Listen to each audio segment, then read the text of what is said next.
kalajengking yang masuk ke dalam tubuh beliau, dan beliau disengat dengan sengatan kalajengking yang beracun 11 sengatan. Santrinya sampai kaget, ya Syekh, kenapa engkau tidak kabarin kami dari pertama kali engkau ini disengat, sehingga ini bisa kami singkirkan dari badanmu. Kata Imam Malik bin Anas, aku malu memutus hadisnya Rasulullah SAW hanya karena sengatan seekor kalajengking. Kenapa bisa ta'zim? Karena cinta. Kalau tidak punya cinta sama Nabi nggak bisa ta'zim.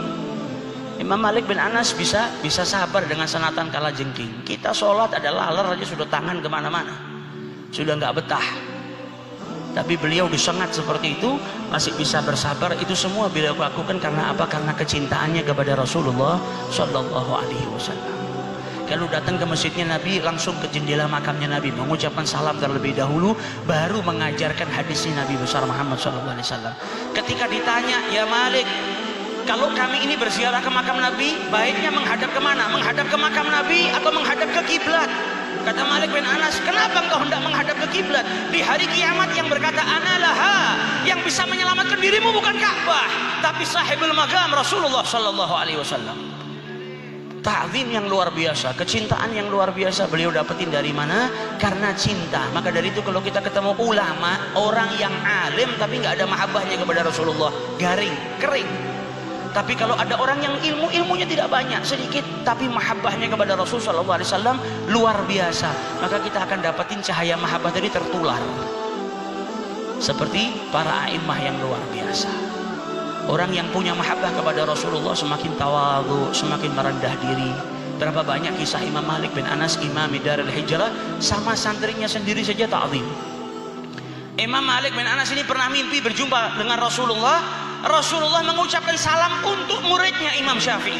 Imam Syafi'i ini muridnya Imam Malik bin Anas, usianya beda jauh. Tapi kepandaian dan kesungguh-sungguhan Imam Syafi'i menjadi permata, menjadi cahaya matanya Imam Malik bin Anas. Sampai Imam Malik bin Anas pernah mimpi berjumpa dengan Rasulullah. Rasulullah nitipkan salam buat santrinya, baligh salami ila Syafi'i Muhammad ibn Idris. Imam Malik saat itu sudah tua, bangun dari tidurnya dia perintahkan santrinya, pergi kau ke Imam Syafi'i, sampaikan kepada Muhammad bin Idris kalau semalam Malik mimpi berjumpa dengan Rasulullah dan Rasulullah memberikan salam kepadanya.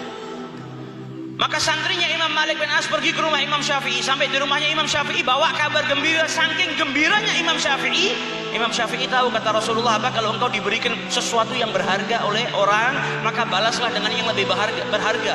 Salam saja kita diperintahkan balas dengan yang lebih mulia. Idza hayyaitum bisalam fahayyu bi ahsani minha. Kalau ada orang mengucapkan salam kepada kita, salam itu doa. Assalamualaikum, berarti orang itu baik. Maka jawablah dengan yang lebih baik. Waalaikumsalam warahmatullahi wabarakatuh. Syafi'i ketika dapat kabar gembira, itu yang disuruh sama Imam Malik bin Anas mau dikasih hadiah, tapi beliau nggak punya apa-apa. Hanya punya pakaian yang dipakai pada dirinya, itu pakaian yang paling bagus. Pakaian yang di lemarinya pakaian jelek-jelek, yang dipakai ternyata yang paling bagus. Dilepas pakaiannya, diberikan kepada santrinya Imam Malik yang bawa kabar gembira. Pulang ke rumahnya Imam Malik, ditanya sama Imam Malik, apa yang kau sampaikan kepada Syafi'i? Sudah. Kemudian saya diberi hadiah. Apa ini? Bajunya Syafi'i. Kata Imam Malik bin Anas, apa bolehkah aku pinjam bajunya Syafi'i? Ini bajunya orang istimewa, bajunya orang yang mendapatkan salam dari Rasulullah SAW. Ini padahal Imam Malik bin Anas gurunya Imam Syafi'i, tapi orang yang hatinya ada mahabbah kepada Rasulullah, alim dan cinta kepada Nabi yang luar biasa, menjadikan satu sama lain saling menghormati, tawadhu yang luar biasa. Makanya kalau kita baca sejarahnya para alim ulama yang punya mahabbah, selalu di situ ditulis tatalamat, satu sama lain saling berbagi ilmu.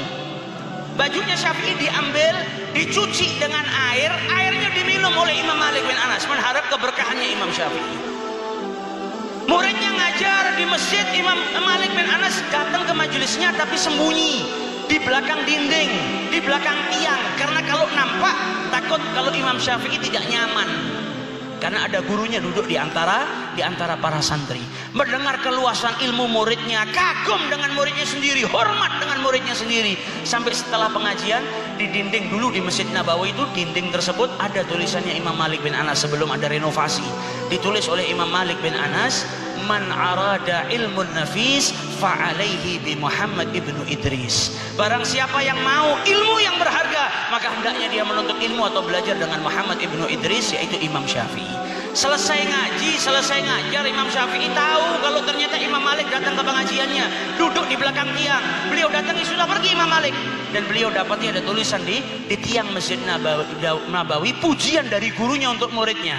Maka Imam Syafi'i pun menulis di bawah pujian Imam Malik bin Anas, wa kaifa yakunu dzalik wa ana tilmidzu Malik.